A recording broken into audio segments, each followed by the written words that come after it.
Bonjour les amis, bienvenue dans ce premier billet de la bourse sans stress. Donc au sommaire, nous allons voir où nous en sommes ce vendredi après la clôture, vendredi 23 mars 2018. Il se passe des choses, on peut se créer nos propres peurs, enfin, etc. On peut prendre panique, voilà, c'est la cata, c'est le marché baissier. Bon, on va voir tout ça. On va visualiser le marché US, puisque je ne traite que le marché US. Le reste, si vous voulez, bon, ne m'intéresse pas beaucoup, dans le sens où effectivement le premier marché mondial c'est bien le marché US et c'est quand même la locomotive des différentes bourses mondiales. Alors, que nous dit la roue sectorielle? La roue sectorielle, c'est votre ami, et dites-vous bien qu'effectivement, il faut toujours regarder, avoir un œil dessus, parce qu'effectivement, il y a des cycles. La roue tourne à différentes vitesses, tout dépend sur quel laps de temps vous scrutez. Mais en tous les cas, c'est toujours un répétateur.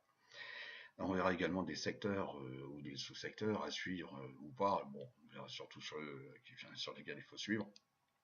Et également, juste non pas à titre de recommandation, d'avis, de conseil, ou etc. C'est également une devise que je suis de près. Voilà. Alors, risque sur la volatilité. Alors, tout le monde vous parle du VX, etc. L'indice de la peur. Ouais, donc, bon. Alors, l'indice de la peur, effectivement, tout le monde s'était habitué que le VIX fasse des plus bas et que les plus hauts étaient parfois moins hauts. Bon, on voit bien le cas.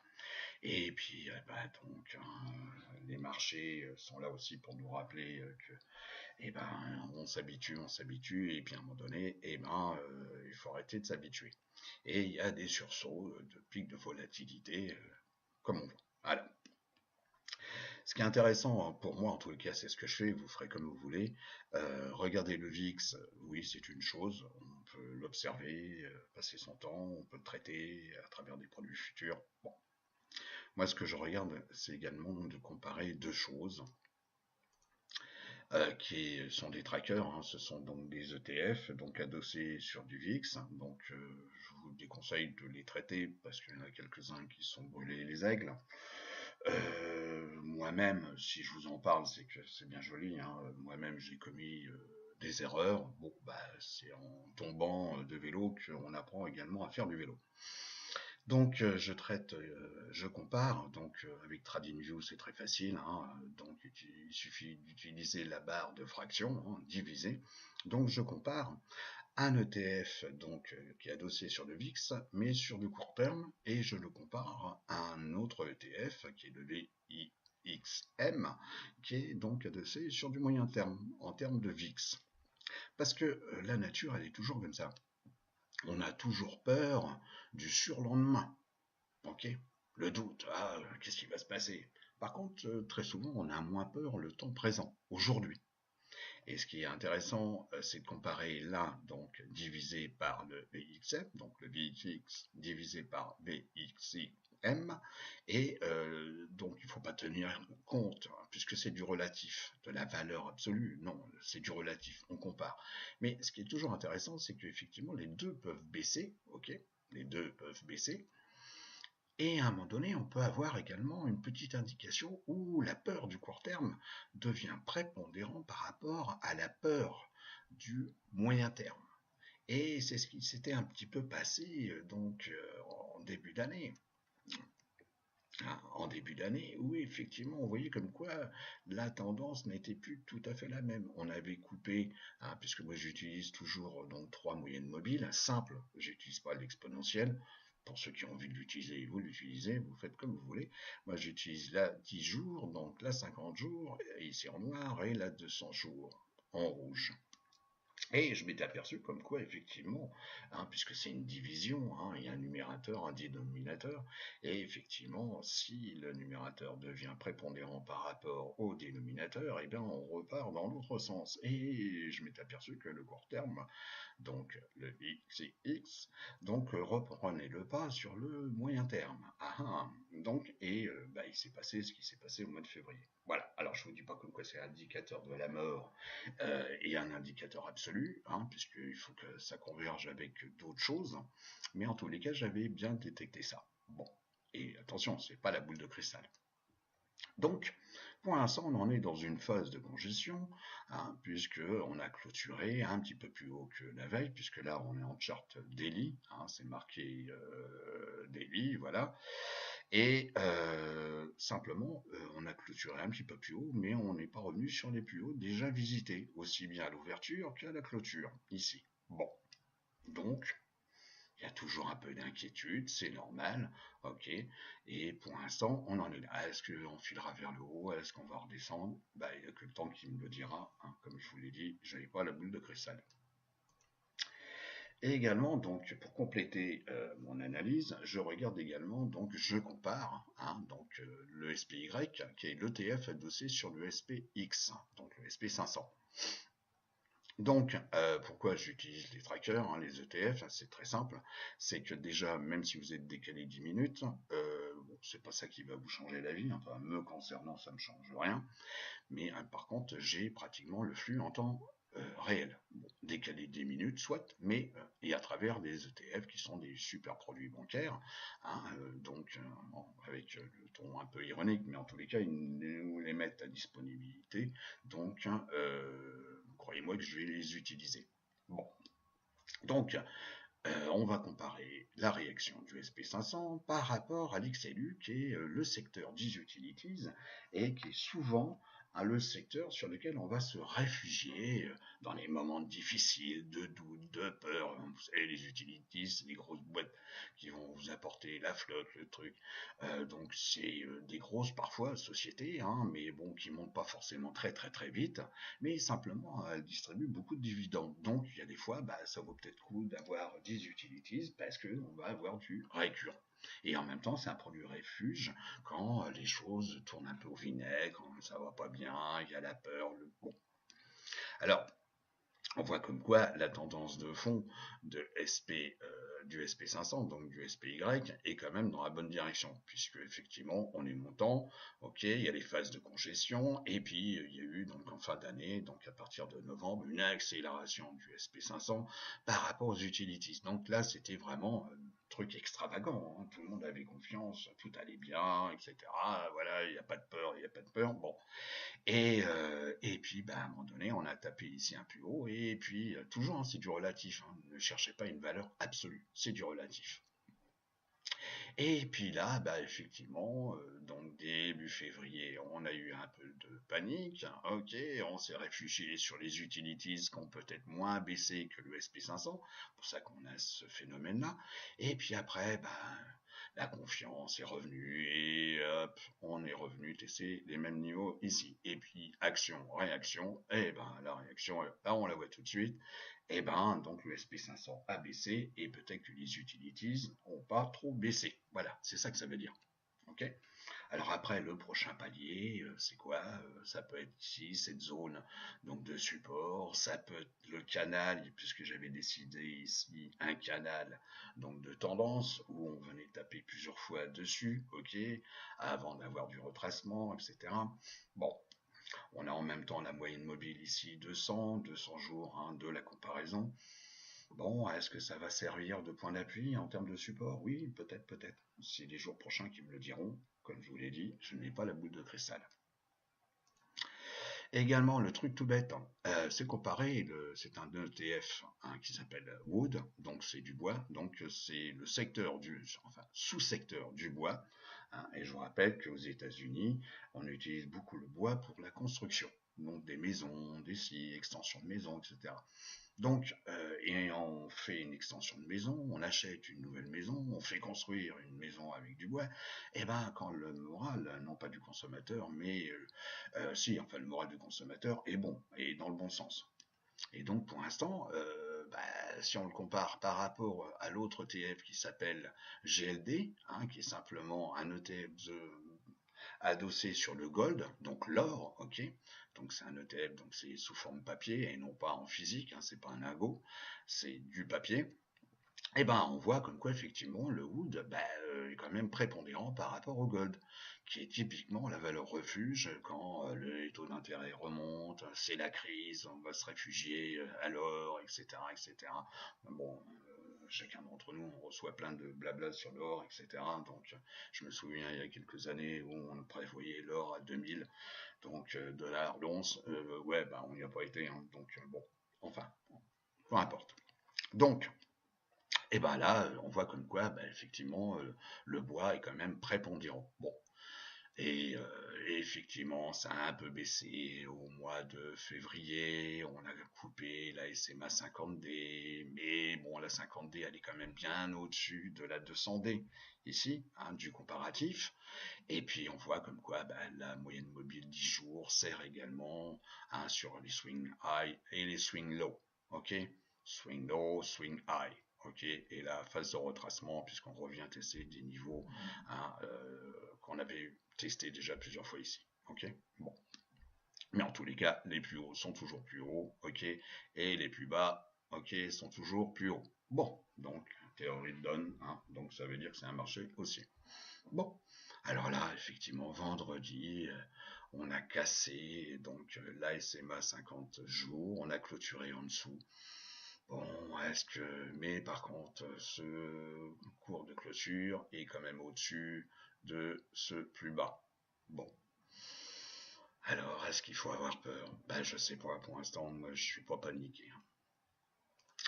On peut comparer également en tant que le SP500, donc à travers l'ETF SPY, et on le compare par rapport à l'or. Ben, c'est la même chose, hein. Le SP500 monte, on investit, la bourse monte, et l'or, on se réfugie dans quand tout va pas bien, il y a la peur, le doute, etc. etc.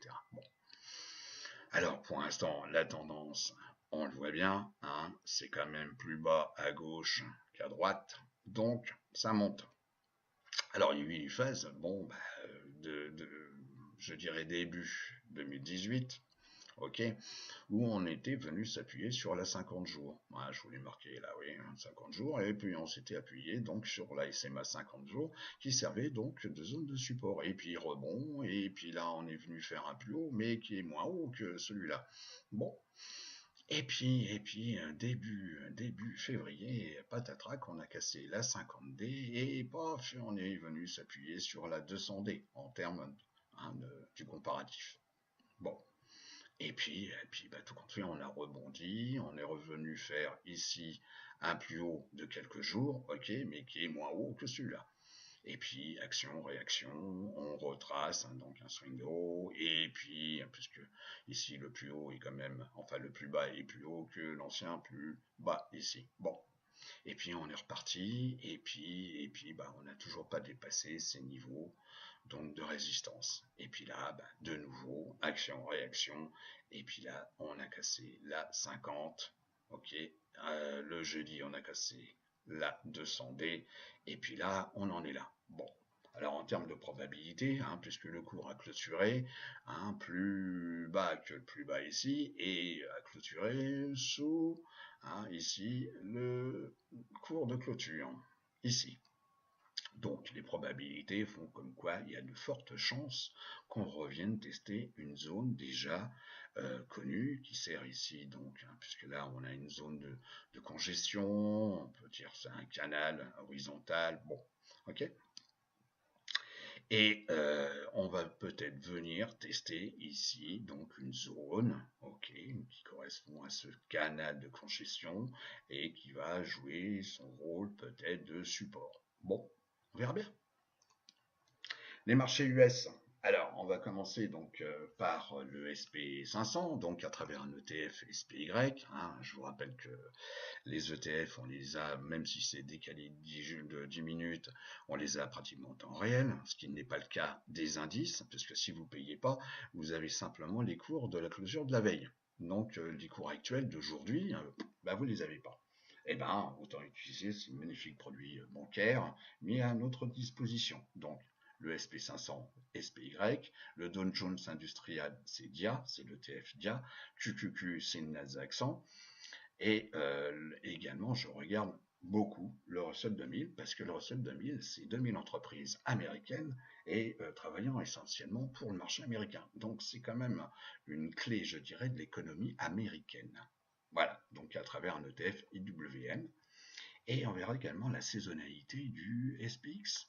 On verra sur un laps de temps défini quels sont les mois où les probabilités, enfin surtout les pourcentages de mesure font comme quoi le cours clôture à la fin du mois au-dessus d'une façon avec un pourcentage qui n'a commencé en début de mois. Voilà, et ça c'est intéressant de comparer.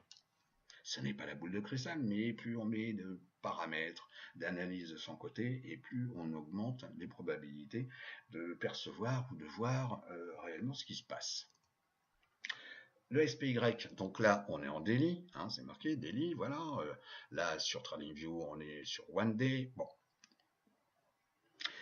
Alors, on est toujours dans une phase, dans un canal haussier. Hein, donc un petit résumé. Ok, on a bien la moyenne mobile 50 jours qui est au-dessus de la moyenne 200 jours. De plus, les deux moyennes mobiles, ok, sont bien haussières.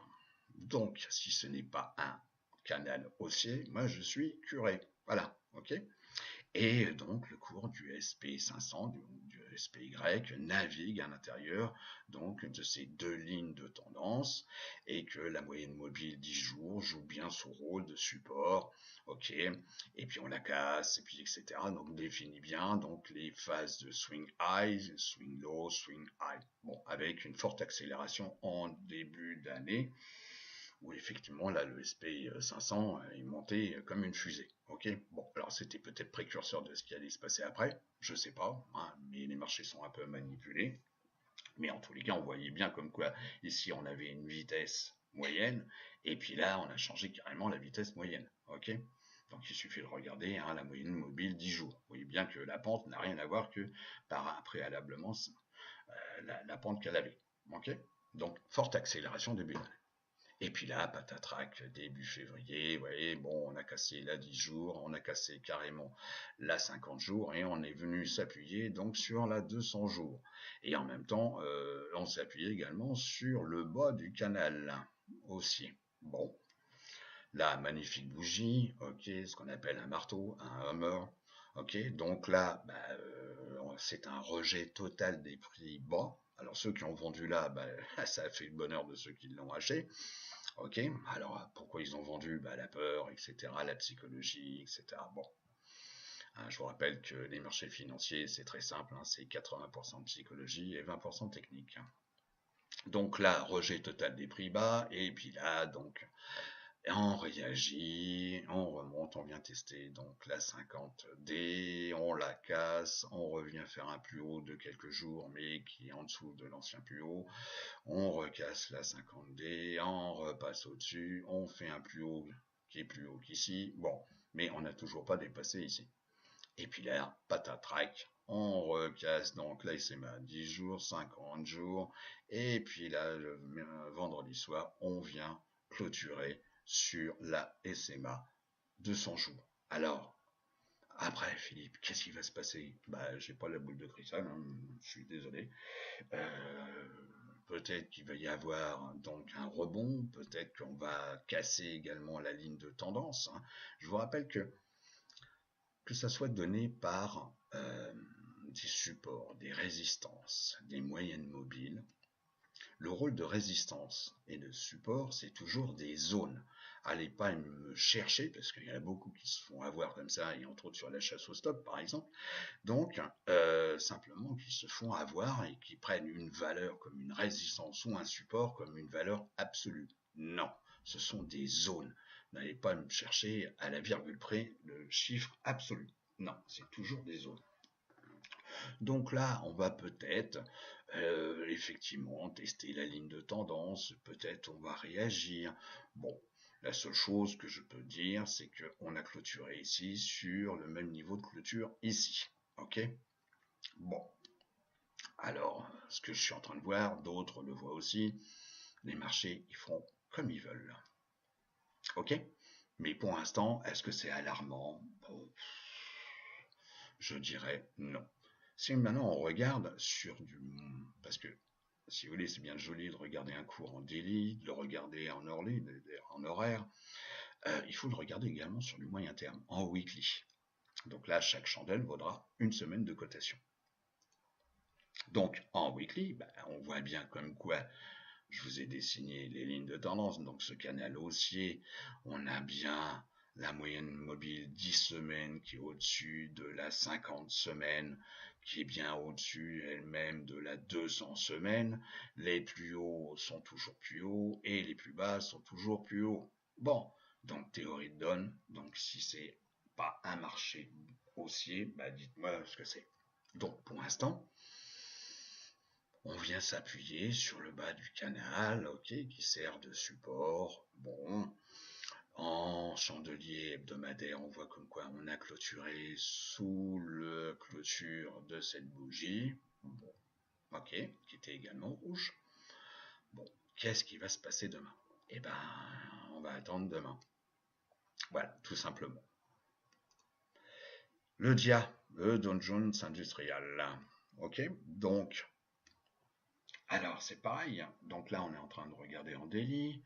Là, en daily, vous l'avez ici, One Day, ok, sur TradingView. Bon, donc là, le canal que je vous avais représenté en daily, qui est le même, mais ce coup-ci, on regarde des chandelles en hebdomadaire. Et on avait ici effectivement une vitesse moyenne qu'on voit bien avec la SMA 50, ok. On s'appuyait souvent sur la SMA 10 semaines, ok. On l'a cassé, on repassait au-dessus, voilà. Et puis là, on a eu donc fin novembre une forte accélération du DIA. Bon, ça aussi, il fallait peut-être faire attention parce qu'on avait une vitesse nominale et puis là, forte accélération. Alors peut-être aussi ceux qui manipulent le marché, donc savaient ce qu'ils allaient déclencher après. Peut-être. Donc là, bah, en daily, donc même chose. Hein, donc là, on est venu s'appuyer sur le haut du canal, ok, le canal donc haussier, excusez-moi, voilà. On est venu tester ici des zones de support, donc des anciennes résistances, ok. Et ici, eh ben, on a clôturé sous ce niveau. Et la bougie ici, donc, hein, la clôture est bien en dessous des autres, soit ouverture, soit clôture. Bon. Et on est en train de tester le plus bas qui est ici. Donc même chose, on avait une super bougie, voilà, bon, un marteau, action. Là par contre, on a parfois des divergences avec entre les indices, puisque là on n'a pas fait un plus haut, on a fait un plus haut qui est moins haut que celui-là et qui lui-même est moins haut que celui-là. Bon. Alors, est-ce que là, après, on va venir de nouveau tester la 200 jours? Est-ce qu'on va venir sur le bas du canal? Peut-être, mais il est probable, vu la bougie et vu qu'on a effectivement clôturé en dessous de ces zones de clôture en daily, peut-être. En tous les cas, la 200 jours, elle fait bien coucou, et le bas du canal aussi. Hein. Je vous rappelle toujours que les cours sont toujours attirés par les zones de résistance et de support, les zones de résistance et de support définies par des lignes de tendance et également par les moyennes mobiles. Donc là, on est en train de regarder en weekly. Là, j'ai bien weekly. Bon, on voit bien ce canal haussier, l'accélération comme je viens d'évoquer. Donc, action, réaction. Bon, et là, effectivement, est-ce que on n'est pas attiré par la moyenne mobile 50 semaines? Ok. Alors, j'ai pu remarquer la 40 semaines, puisque je vous rappelle que 40 semaines de cotation, c'est ce qu'on a vu ici, c'est la moyenne mobile 200 jours. Hein, 200 jours, ça fait 40 semaines. D'accord? Bon, là, c'est la 50 semaines. Est-ce qu'on va être attiré? Et en plus, on s'aperçoit que la moyenne mobile 50 semaines correspond pile poil donc au bas du canal. Bon, alors, oui, peut-être. Le Nasdaq 100, donc je vous rappelle que ce secteur de la technologie, hein, autant il y a 40 ans, le secteur de l'industrie, c'était les secteurs les plus importants, enfin le secteur le plus important. Aujourd'hui, la technologie, tout est basé sur la technologie. Donc c'est un secteur à suivre, enfin un indice à suivre, la technologie.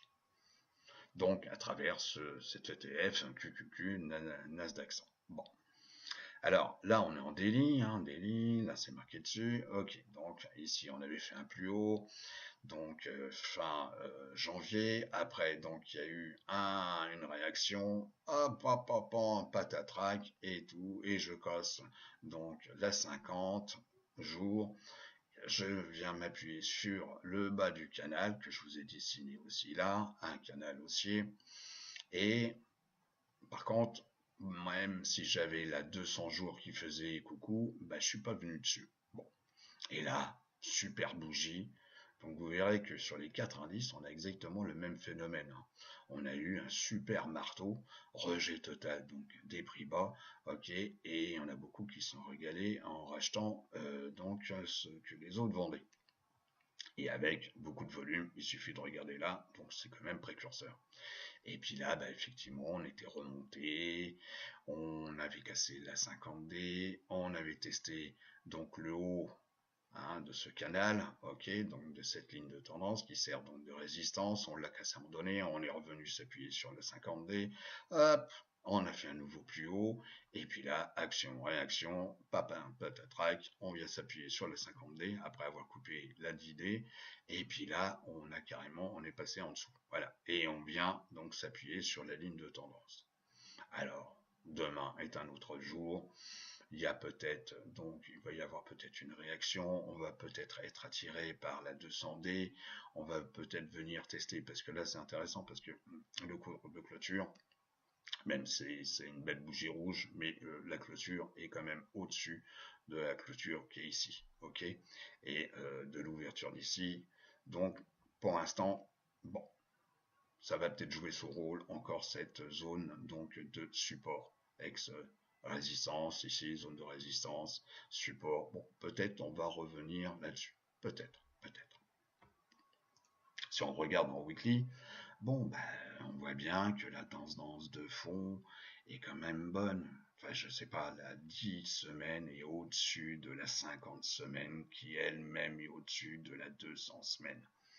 Alors, est-ce qu'il faut paniquer? Est-ce que ça y est, on est en fin de cycle? On va rentrer dans la récession, ça va être dur demain, ça va être un scratch. Bon, pouvez-vous faire peur, hein? Voilà, donc pour l'instant, rien qu'il faut observer, qu'on soit, si vous voulez, attentif, voire prudent, mais de là à se faire peur, non.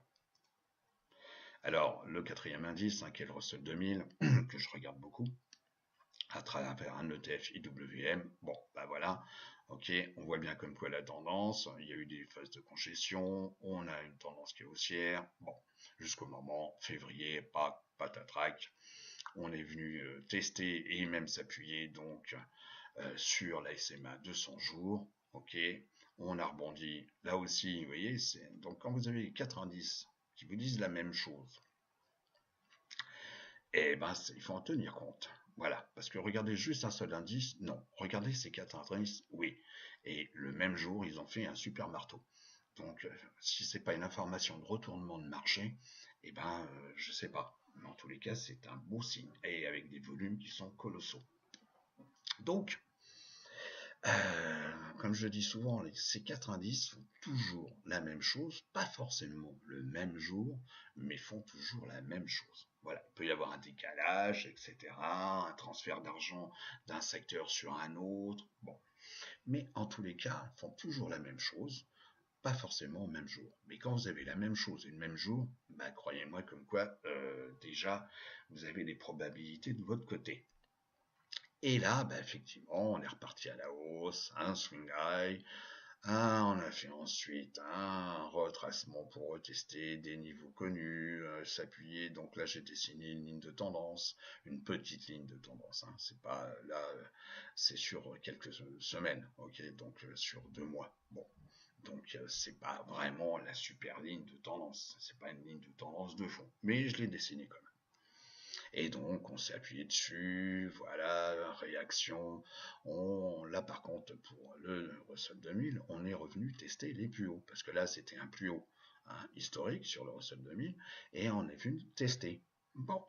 Et puis là, bah, rejet des prix, patatrac, on recasse là 10 jours, On recasse la moyenne mobile 50 jours, hop, et puis on vient s'appuyer sur la ligne de tendance. Alors, est-ce que, et avec une clôture qui est au-dessus de l'ouverture et du point bas ici, et qui est au-dessus des zones d'ouverture ou de clôture de cette zone-là. Alors, est-ce qu'on va être attiré par la 200D? Peut-être, peut-être, peut-être, peut-être.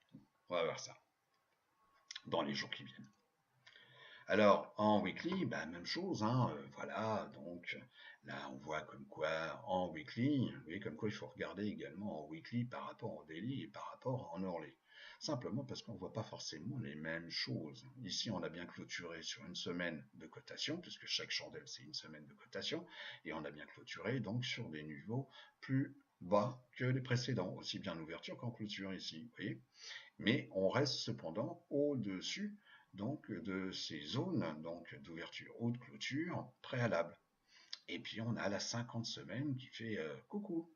Bon, est-ce qu'on va retester? Parce que les marchés, si vous voulez, retestent toujours plusieurs fois les mêmes niveaux. Alors pas les mêmes niveaux, les mêmes zones de niveau. Hein. Je me répète, ne cherchez pas à la virgule près. Ce sont toujours des zones.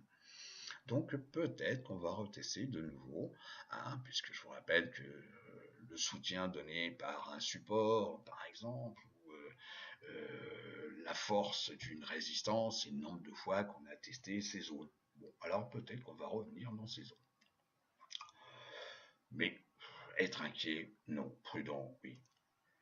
Alors, la saisonnalité du SP500. Alors ça, c'est un truc, ça aussi, c'est le fait de mettre les probabilités de son côté.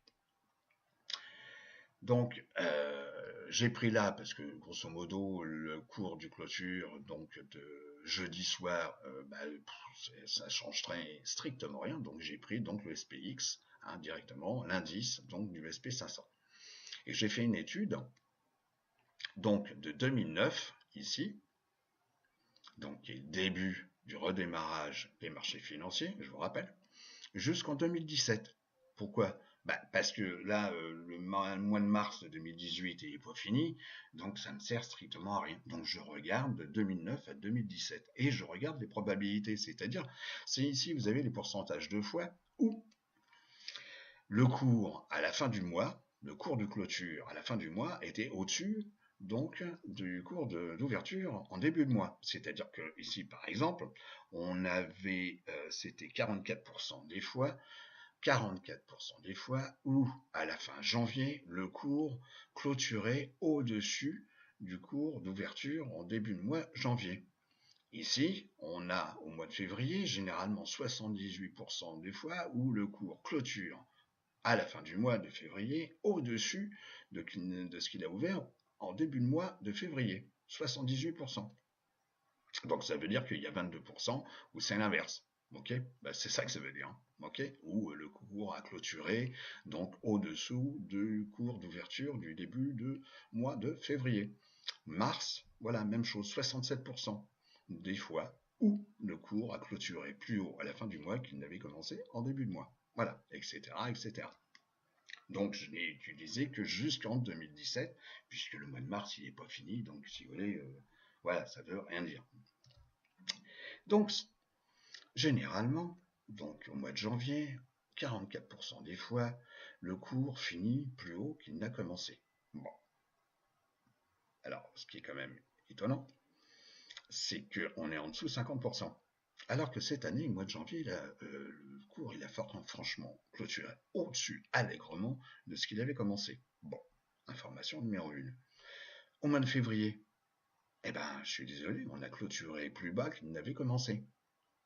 Donc, on est dans cette partie-là, les 22%. Ah, donc ça veut dire janvier et février, on est non pas à l'opposé, enfin si, en tous les cas du comportement, mais on est dans la partie où les pourcentages ne sont pas là. Voilà, on a clôturé ici plus haut, alors que généralement ce n'est que 44% des fois, et là on a clôturé plus bas, alors que généralement 78% des fois on clôture plus haut. Eh ben non. Alors est-ce que au mois de mars, où généralement on a 67% des fois où le cours clôture plus haut qu'il n'a commencé, est-ce qu'on va se retrouver dans cette zone-là? Peut-être, peut-être. En tous les cas, je mets également cette information dans l'ensemble des ce que j'ai observé ou ce que je vais observer. Ça fait partie du fait de mettre le maximum de chances et de probabilités de votre côté. La roue sectorielle. La roue sectorielle vous permet de savoir où les marchés se situent. Eh oui, parce que qu'on soit sur du court terme, moyen terme, long terme, la roue sectorielle, on l'utilise toujours. Enfin, en tous les cas, moi. Ok. Sauf que c'est comme une pendule. On va voir. Vous avez les aiguilles des secondes, des minutes, des heures, mais vous utilisez toujours le même cadran. Ok. C'est simplement l'aiguille qui va plus vite, moins vite ou franchement plus lentement. Ok, c'est exactement la même chose.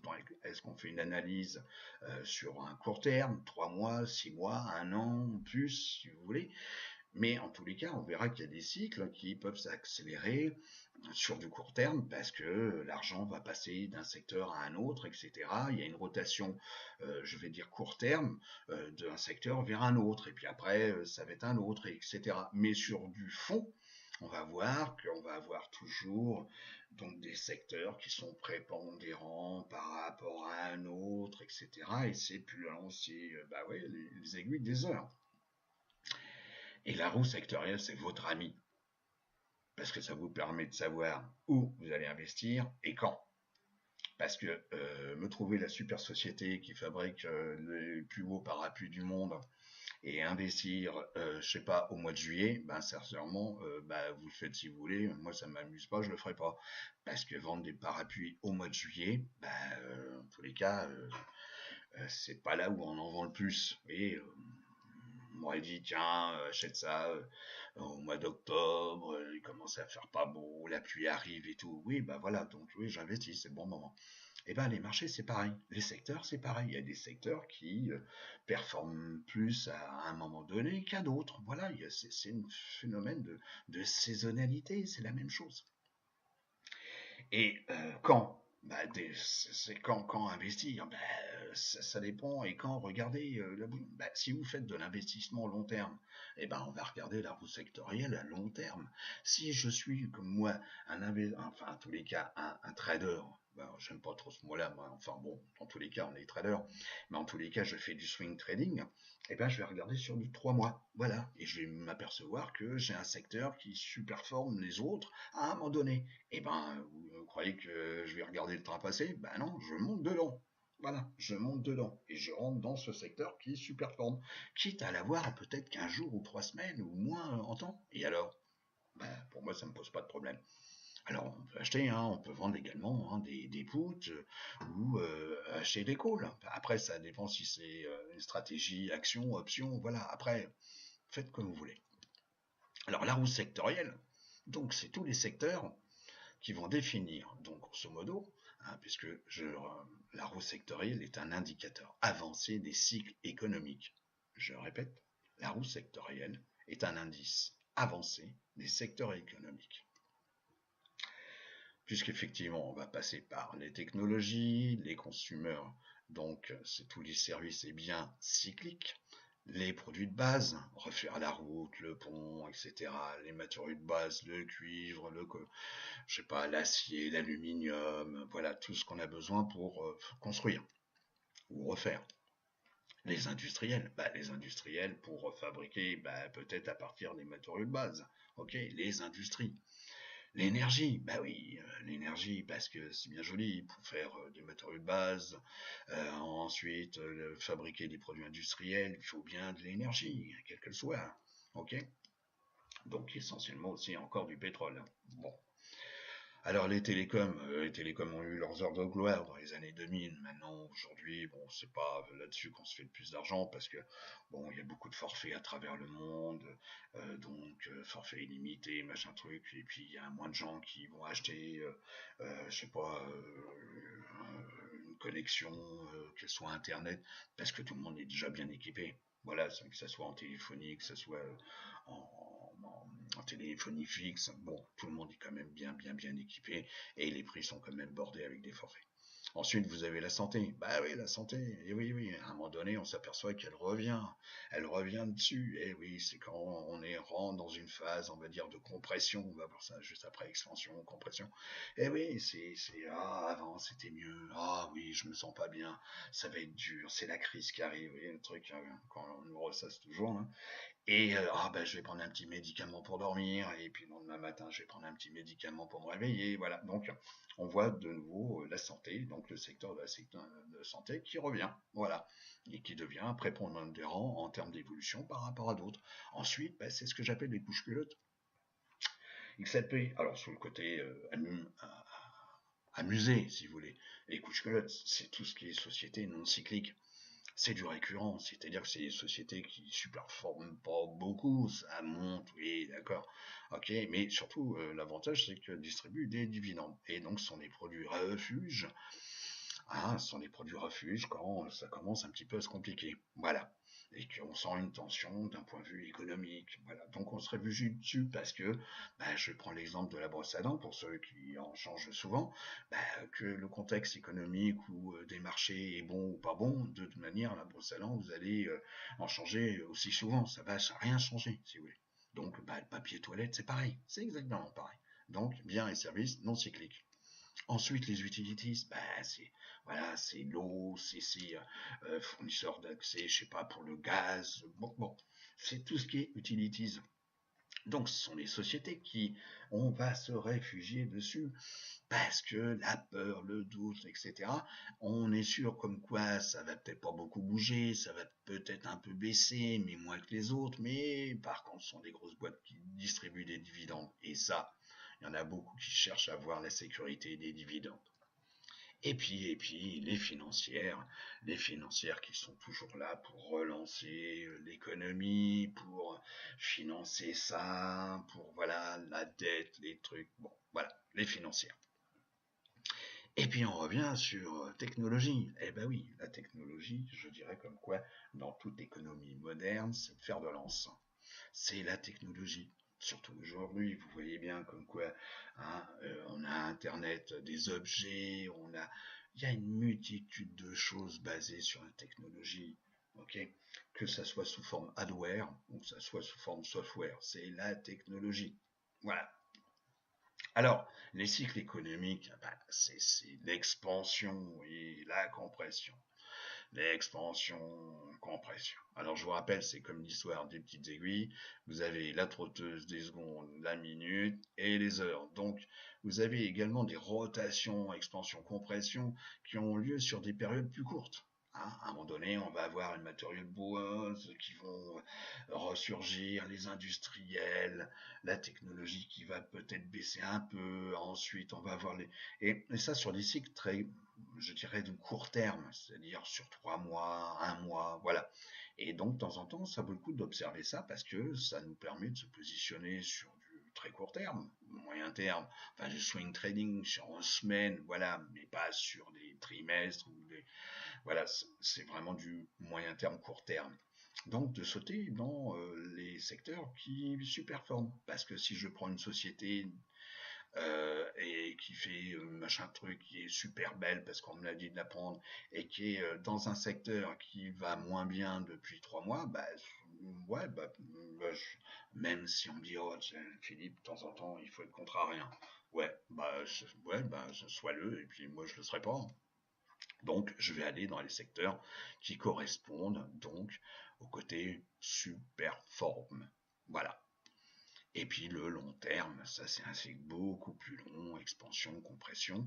Donc là, on voit toujours comme quoi ce qui permet de démarrer l'expansion de toute économie, c'est au moment où on voit les financières apparaître, les technologies, les biens et services, donc cycliques, les matériaux de base, parce qu'on va investir pour refaire les ponts, refaire les routes. Bon, on va développer les industries, bon, les avions, les ci, les ça, ok. Et puis, pour alimenter tout ça, il faut l'énergie. Eh oui, l'énergie. Donc, et généralement, quand l'énergie commence à bien superformer, ça veut dire qu'on s'approche de la fin des cycles économiques. On n'y est pas encore, mais on s'approche. Souvenez-vous de 2007-2008, c'était à ce moment-là où le cours du pétrole était le plus élevé. Et c'est après, donc en 2008-2009, même si les marchés ont réagi en 2009, qu'on nous a sorti, eh ben voilà, c'est la récession, c'est la crise, voilà. Et ça correspondait à cette phase-là, voilà, où on avait vu l'énergie, la santé, hein, les consumer staples, les utilities. Donc l'énergie, c'est un secteur à suivre aussi, parce que vous voyez, depuis 2014, le pétrole et l'énergie, d'une façon générale, s'est pris une bonne claque. Ok, donc a fortement baissé. Et puis depuis quelque temps, on va le voir après, ce qui va là pendant un certain temps ne l'est plus demain. Voilà. Donc voilà. Alors dites-vous bien que grosso modo, entre la roue sectorielle et les cycles économiques, vous avez entre 6 et 9 mois. C'est-à-dire que quand on voit, par exemple ici, comme quoi on rentre dans la santé, consommation, les utilities, voilà. Donc généralement, le top des économies, on en arrive au bout. C'est-à-dire que l'économie arrive au top, alors que nous, au niveau des marchés financiers, ça commençait déjà à baisser. Et qu'en baissant, on se situe ici.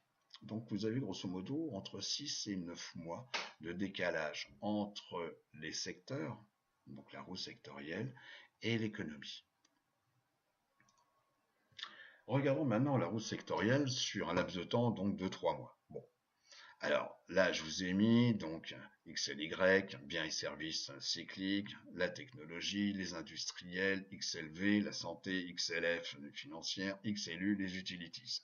Et là, je vous ai mis donc le résultat depuis 3 mois. Donc là, c'est fait avec Stock Charts, très facile. Vous avez un module, une comparaison, voilà. Bon. Donc là, vous avez les couleurs qui correspondent donc à chaque secteur.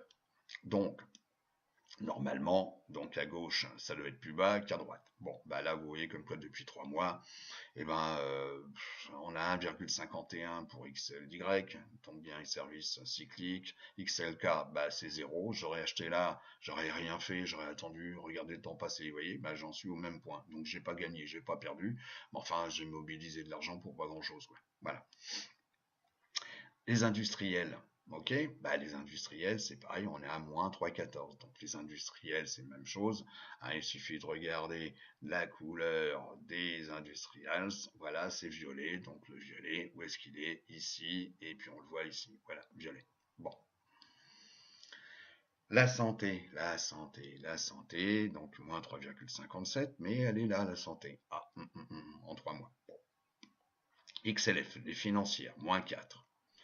XLU, les utilities. Vous savez, quand ça va pas bien, donc c'est le truc sur lequel on va se réfugier. Alors justement, on va voir. Parce que là, début février, vous voyez comme quoi, quand il y a eu la forte chute, on voit comme quoi tous les secteurs ont baissé de la même façon. Vous voyez, c'est pas un peu, ils ont tous baissé de la même façon. Ok.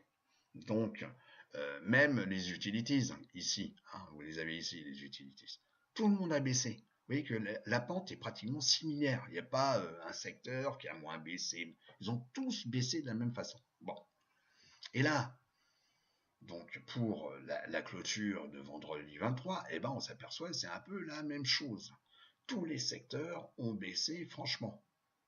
Il y en a d'autres qui ont été peut-être plus réactifs, mais la pente est quand même très très très similaire. Sauf, il a baissé un petit peu, mais pas trop, les utilities. Donc, je dirais que les utilities, c'est à surveiller un peu. Ok, un peu. On l'a vu tout à l'heure, donc en comparant le SPY par rapport à XLU. Donc, c'est à suivre, La roue sectorielle maintenant sur 6 mois. Voilà, je souhaite investir, donc soit à travers des actions ou à travers des options, ok, en vendant des puts ou en achetant des calls ou en achetant des actions et en vendant des cover calls. Bon, donc là, c'est plus un investissement. Donc on va voir que effectivement les secteurs leaders depuis 6 mois, c'est toujours les biens et services cycliques. Donc ça veut dire qu'on consomme encore, j'aurais quand même pas dire. Donc l'économie, elle n'est pas en récession. Donc on consomme encore des produits cycliques, puisqu'on fait monter l'indice. Donc là, on a plus 12,59. La technologie, bah oui, même si ça baissait, bah oui, mais c'est quand même encore 10% depuis 6 mois. Les financières, les financières.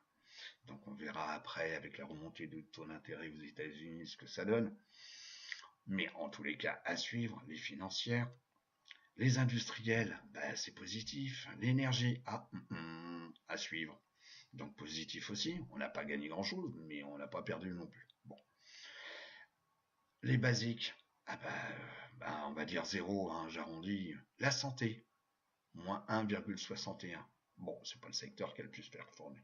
Et enfin, les couches, ce que j'appelle les couches culottes. Un produit refuge sur lequel on va également s'orienter quand on a peur, etc. Hein, parce que c'est du récurrent, voilà. Bon, moins 4,44. Donc c'est pour ça que pour l'instant, il y a beaucoup de choses qui me disent qu'il faut suivre donc les consommateurs, donc les couches culottes XLP, hein, l'énergie et XLU. Bon, mais de là à dramatiser ce qui se passe actuellement, hein, puisque là c'est pareil, on voit sur une analyse de 6 mois, on voit bien comme quoi effectivement tous les indices ont fortement baissé. Il n'y a que certains qui n'ont pas trop bougé. Je ne dis pas comme quoi ils ont monté, mais ils ont moins bougé que les autres. Et on retrouve toujours le même, les utilities. Alors sur un an, voilà, sur un an, on a la technologie, ok, 23%, hein, j'enlève le 51. Les services et les biens cycliques, bon, les financières, les industriels. Donc vous voyez comme quoi sur un an, je reviens ici, on est les industriels, ok, X et Y, la technologie financière. Donc je dirais comme quoi on est encore dans cette phase-là, vous voyez. Ok, on est dans cette phase-là. On est là. Après, quand il va y avoir d'autres secteurs qui vont apparaître, la santé, XLP, XLU, XLE, bon, on pourra se poser plein de questions. Mais pour l'instant, on n'y est pas. Voilà. Et sur du un an. Ouais, je vous l'indiquais là. Donc pour l'instant, il y a des moments difficiles, les marchés sont extravagants, ça peut monter très vite à un moment donné et redescendre très vite un autre. Mais de là, comme quoi, on est revenu sur un marché baissier. Ouais, bon. Alors, secteur ou ces secteurs à suivre. Alors, j'en ai évoqué quelques-uns. Alors, je vous ai mis pour moi les principaux à suivre aujourd'hui. Après, vous faites comme vous voulez. Moi, en tout cas, ce sont les secteurs que je suis. C'est du utilities. Pour les raisons que je vous ai déjà indiquées. Ok, produits refuge et tout, etc. Comparer le SPY par rapport aux utilities. Bon. Les semi-conducteurs. Eh ben oui, parce qu'on pourra me dire comme quoi la technologie, c'est super, mais pour avoir des technologies, de toute manière, il faut avoir des semi-conducteurs. Donc, l'indice, donc, à travers un ETF SMH est à suivre, puisqu'effectivement, sans semi-conducteurs, c'est pas ça qui va faire avancer la technologie. Donc, si la demande des semi-conducteurs va commencer à baisser, à partir de ce moment-là, l'indice va baisser peut-être aussi. Ok. Et bon, on verra à ce moment-là. Mais pour l'instant, on n'y est pas. Et l'énergie, oui, et l'énergie, c'est quand même un élément clé sur les phases entre donc expansion et compression, expansion. Et c'est un secteur à suivre. Voilà. Souvenez-vous de ce qui s'est passé 2007-2008 où on avait vu les cours du pétrole monter comme des fusées. Voilà. Et puis, ça c'est typiquement quelque chose qui est en rapport aussi, on a vu les maisons, vous voyez, le wood, mais ça aussi, hein, les biotech, c'est le secteur sur lequel les gens vont investir, parce que d'abord, le retour sur investissement, il est colossal, souvent, pas toujours, hein, mais souvent, et quand les gens se sentent bien, d'un point de vue psychologique, le moral est bon, etc., ils vont mettre leur argent, ils vont investir sur les biotech. Alors, entre la biotech qui peut effectivement décevoir, perdre 50% parce que le résultat n'est pas là, le médicament n'a pas été validé, bon, etc., blabla, la nouvelle est pas bonne. Bon, Donc des biotech, hein, vous en avez parfois celles qui vont monter de 50% à une journée, et puis toutes celles aussi qui vont baisser de 50% dans la même journée. Alors prendre un ETF est quand même plus cool parce qu'un ETF, contrairement à une société, ne va pas déposer tout de suite le bilan. Si une société qui disparaît du portefeuille de l'indice, donc biotech, eh ben, ce sera remplacé par une autre société. Mais quoi qu'il en soit, c'est quelque chose d'un peu plus rassurant, même s'il y a de la volatilité. Donc, observez XBI, qui est simplement l'indice SP500 des biotech. XBI. Alors, XLU. Eh ben, XLU, on s'aperçoit, donc ici, je fais une analyse moyen terme, je suis en chandelle, donc hebdomadaire, je suis en weekly, pour avoir une vision lointaine. Vous voyez, les choses se répètent pas toujours, mais elles ont généralement tendance à refaire la même chose. Et là, on a une tendance qui est quand même claire sur les utilities, ok? Alors que SPY a peut-être plus performé, ok? Mais les utilities, elles montent doucement, mais sûrement, donc il y a des swing high, des swing low, et puis on voit comme quoi on s'appuie souvent sur les mêmes lignes de tendance, vous voyez, j'en ai dessiné deux, comme ça fait joli. Donc deux lignes de tendance, bon, on s'appuie souvent dessus, voilà. Parfois on retrouve les mêmes zones de retracement, c'est pour ça que je voulais indiquer. Là, si on revient sur les mêmes zones. Bon, là, sur les mêmes zones en termes de pourcentage. Bon, mais d'une façon générale, les plus hauts sont toujours plus hauts, ok, et les plus bas sont toujours plus hauts. Bon, comme dit si bien la théorie de Donne, donc on est quand même sur un marché également haussier, qui monte peut-être moins vite, hein, que certains indices ou certains secteurs, mais qui est quand même bien là. Et là, on s'aperçoit comme quoi, effectivement, d'abord, ça n'a pas réagi de la même façon. Hein, ça a baissé, là, effectivement, depuis 2010. Mais là, la dernière baisse, ok, la baisse de cette semaine, eh ben, on a juste une petite bougie et on vient s'appuyer donc sur une zone de support, qui est la ligne de tendance qui est celle-ci. Donc, on a moins bougé que les indices ou d'autres secteurs. Voilà, c'est ça que ça veut dire. D'où ce qu'on a pu voir sur leur graphe, donc la comparaison SPY XLU. Voilà. Donc c'est à suivre, à suivre. Et en plus, là, on voit bien comme quoi la SMA, ok, 50, donc semaine, est bien au-dessus de la 200 semaines. Bon. SMH, les semi-conducteurs, eh ben, pour l'instant, on est toujours en weekly, hein, weekly c'est marqué ici, et là, vous avez one week. Bon, et ben là, on vient donc de clôturer en dessous de la SMA 10 semaines, ok. Mais la 50 semaines est bien au-dessus de la 200 semaines. J'ai dessiné ici une ligne de tendance. On est venu s'appuyer donc début février. Bon, mais la tendance est toujours là. Alors là, on a clôturé, effectivement, on a clôturé la semaine sur un plus bas, mais la clôture ici, au-dessus de la zone d'ouverture de cette bougie.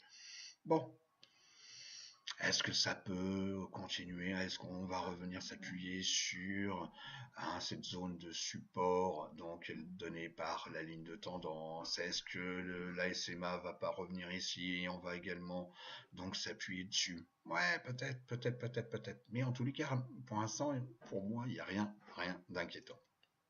L'énergie. Alors l'énergie, je vous en ai parlé tout à l'heure. Donc là, on a une super, puisque bon, ça a franchement baissé, hein, si on revient en 2014, et puis là, hein, donc ça s'est pris quand même une méga claque. Mais depuis un certain temps, pour ça que je vous ai dessiné ici une ligne de tendance qui sert de support, et ben, on voit bien comme quoi on a tendance à continuer à se reprendre. Là, ça a été véritablement la cata, mais là, on a cassé la SMA 50. Bon, et on est venu tester la 200 week. On a retracé, on est venu la tester, mais pour l'instant, on voit comme quoi il y a une ligne de tendance qui est en train de se dessiner. Donc, c'est un secteur à suivre. Voilà. Et même chose, ça a fortement baissé donc début février, mais là, par rapport à la chute de cette semaine, c'est un secteur qui a quand même pas trop bougé. Vous voyez ? Alors on est sous la 50 semaines en termes de SMA et la 50 semaines est sous la SMA 200, d'accord. Mais, à suivre. XBI, bah oui, les biotech. Bah, les biotech, donc à travers cet indice SP500, donc biotech, XBI, et ben oui, on a fait quand même, donc on est toujours en chandelle donc weekly, on a fait un plus haut, là on a tendance à essayer de redépasser, mais bon, on est dans la même zone, oui, on a testé donc un plus haut, mais c'était quand même un plus haut donc historique, l'ancien plus haut il est là, et là on a quand même une ligne de tendance. Ok, la SMA à 50 semaines est bien au-dessus de la 200 semaines. Est-ce qu'on va venir s'appuyer sur cette ligne de tendance? Oui, peut-être, on vient de le voir. Mais quoi qu'il en soit, la ligne est quand même bien claire. Vous voyez, plusieurs fois, on a eu des zones de swing low, de retracement, et là, on a cassé des petits triangles, et des lignes de tendance très court terme. Ok, on l'a cassé, paf, vous voyez, ici, on a fait un plus haut, ok, mais on n'avait pas encore atteint le plus haut ici. Et puis là, on a du retracement, et puis j'ai dessiné une petite ligne de tendance, donc un court terme, et puis on l'a cassé. Bon, donc, il y a quand même de l'inertie, si vous voulez, il y a quand même un élan. Donc, il peut y avoir des contre-coups, des phases de réaction, mais pour l'instant, il n'y a pas de panique à avoir. Je pense qu'on voit quand même quelque chose qui est clair. Voilà. Donc, également, ça c'est pour ceux qui ont un compte sur lequel ils peuvent changer, non pas la devise de base, qui est la devise d'affichage, mais de changer leur cash dans une monnaie qu'ils souhaitent. Donc bien entendu, ça, forcément en France, non, la monnaie par des... c'est l'euro. Voilà. Donc, si vous suivez un peu ce marché, ce qu'on appelle les parités, le forex. Bon, moi j'ai traité le forex, je n'en traite plus, je m'en sers maintenant uniquement c'est pour changer mon cash. Donc je suis en train de voir quelque chose d'intéressant actuellement, c'est qu'il y a le Japanese Yen, JPY, qui est intéressant à suivre. Alors, vous faites ce que vous voulez, c'est pas une recommandation ni un avis, vous faites ce que vous voulez, c'est à vous de voir. Mais il y a un truc intéressant à suivre, c'est que si on compare l'USD donc par rapport donc au Japanese yen, on voit comme quoi sur là on est en chart en daily, voilà. Bon, on voit comme quoi quand vous avez quelque chose qui monte, ça veut dire que c'est l'US dollar qui monte par rapport au yen, ou c'est le yen qui baisse plus que le dollar qui monte un peu. Bon, là. Mais à chaque fois, on est sur cette ligne de tendance. Et cette ligne de tendance, c'est comme quoi les plus hauts, donc en daily, sont moins hauts. Ok. Et là, on avait une zone de support qui a été cassée. Donc là, ça veut dire que ce phénomène actuel fait comme quoi le yen reprend de la vigueur par rapport au dollar. Et de plus, on voit comme quoi la SMA 50, qui est maintenant bien baissière, et que maintenant la SMA 200D commence à s'aplatir et va baisser aussi, peut-être, mais la SMA 50 est bien en dessous de la 200 et le cours il est bien. Donc ça c'est ce qu'on appelle une phase bearish. Là, voilà. Je pourrais un jour vous donner des éclaircissements là-dessus, mais là on est bien en phase bearish. Donc, et avec une probabilité qui fait comme quoi on va peut-être venir sur des zones ici, s'appuyer sur des zones donc de support des anciennes résistances, ok, ou sur celle-ci, qui a été testée quand même plusieurs fois.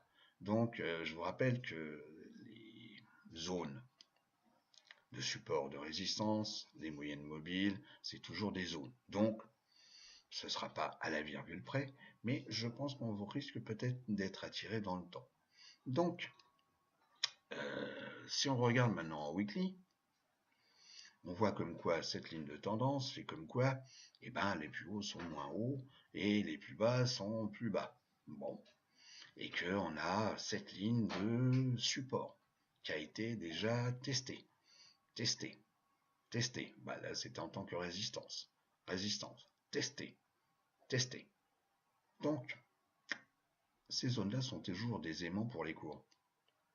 Donc, peut-être, en tous les cas, il est fort probable que le dollar continue de baisser au profit du yen.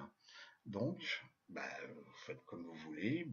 Mon cash, j'ai pris du yen. Voilà, j'ai converti mes dollars donc cash en yens. Voilà. Et puis, j'aurais peut-être tort, j'aurais peut-être raison, c'est le temps qui me le dira. Si on compare maintenant par rapport au yen et l'euro, pour ceux qui ont un compte en euros et qui n'ont pas converti, enfin bon. Donc jusqu'à présent, la tendance était quand même relativement claire. Ok, là on est en délit, donc la moyenne mobile 50, la 200, le cours il est au-dessus. Ok, bon. Et puis on a cassé la 50D, on a cassé la 200D, on est revenu tester la 200D qui sert maintenant donc de résistance et bon. Et là on a une zone définie par donc cette ligne horizontale, une zone de support. Je pense qu'il est fort probable qu'on vienne la tester. Pour l'instant, si j'avais des euros, je ne ferais rien, j'attendrais. Parce que bon, vu la différence, ça ne sert à rien, hein, c'est négligeable. On va grappiller quelques trucs, mais c'est négligeable. Il vaut mieux attendre. Et attendre et être confirmé, entre autres sur le weekly. Parce que sur le weekly, si on regarde, vous voyez bien comme quoi le yen reprend le pas sur l'euro, hein, même si l'euro il a monté plus que par rapport au yen. Mais là, on est en train de se jouer, hein, avec la 50D et la 200. Puisque on vient s'appuyer sur la 200D et on a cassé donc, excusez-moi, la 5, je répète, on vient s'appuyer sur la 200 week et on a cassé la 50 week. Donc, et puis là, on a cette zone ici donc de support. Mais si jamais je passe en dessous, si j'avais des euros, peut-être que je les convertirais en yens. Mais ceci n'est pas une recommandation, ni c'est juste un regard de ma part. Voilà, c'est pas une recommandation, hein, en termes d'investissement. Vous faites ce que vous voulez. Donc ce premier numéro, hein, était un peu long, mais en tous les cas c'était le but, hein, c'était de vous aider, de vous transmettre un petit peu ma passion, même beaucoup, hein, ma passion, et voilà. J'espère que ces informations seront utiles, et en tous les cas je vous dis à très très bientôt. À bientôt.